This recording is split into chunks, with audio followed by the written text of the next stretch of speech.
Ramadan Picks.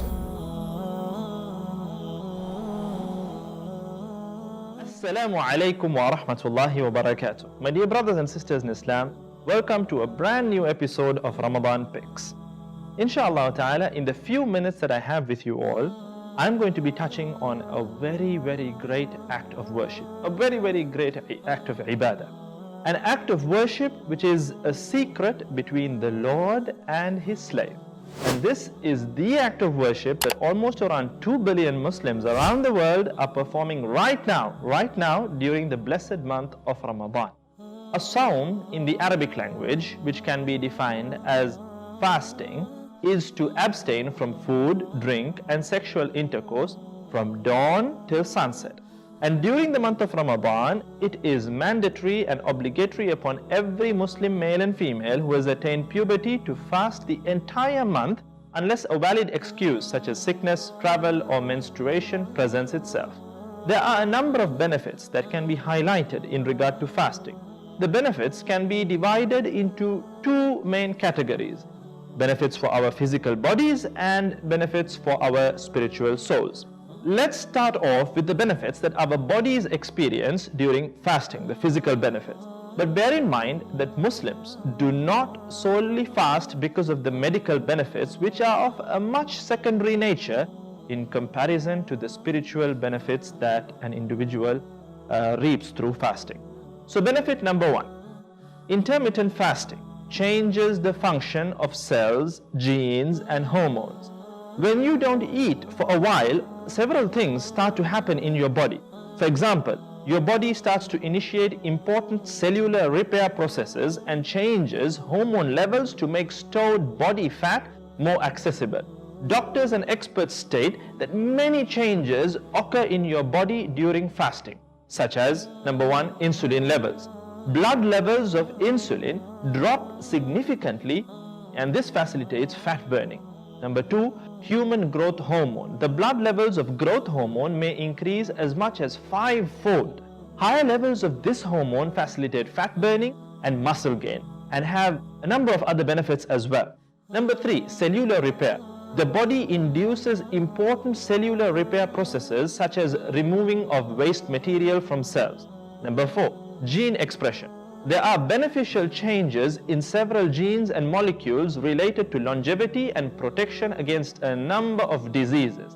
The next benefit in line is that intermittent fasting can help you lose weight and belly fat. It can help you lose and shed weight.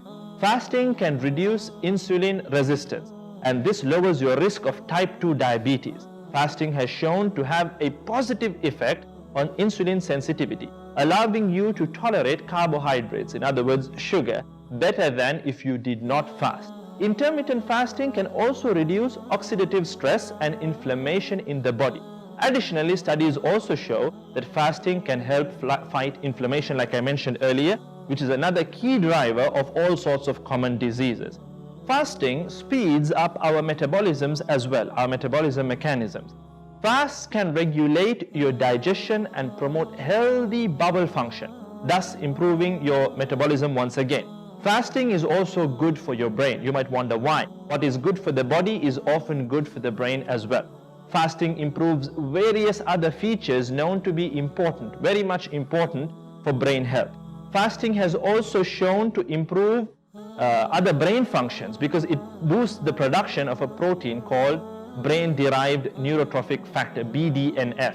Doctors state this. Moving on, fasting also improves your immune system because it reduces free radical damage, it regulates inflammatory conditions in the body, and it starves off cancer cell formation. So my dear brothers and sisters in Islam, this list keeps going on and on and on. But it is of extreme importance that we understand as Muslims that fasting during the month of Ramadan can most definitely be very, very good for your health if it is done correctly.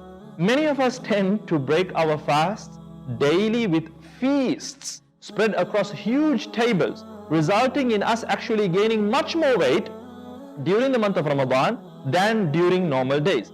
My dear brothers and sisters in Islam, the underlying principle that needs to be adhered to behind the month of Ramadan is self-discipline and self-control. This should never ever fall apart at the end of the day.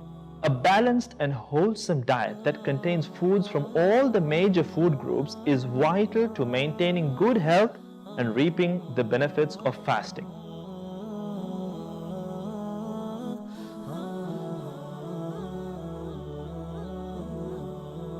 So my dear brothers and sisters in Islam, make sure that you strike a balance. Because when you look at the teachings of the Prophet ﷺ, you see it very clearly that even in terms of how you're supposed to eat, he ﷺ taught us that we are supposed to divide our stomach into 3 portions.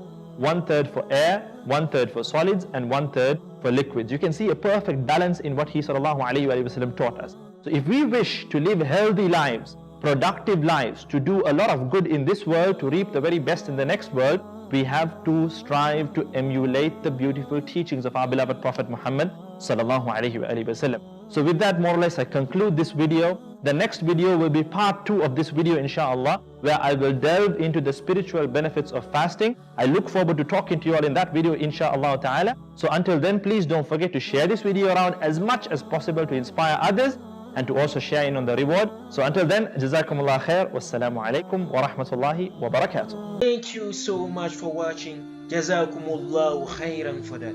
Don't forget to click the like button and subscribe to the channel for more meaningful content. I leave you with peace and a lot of love.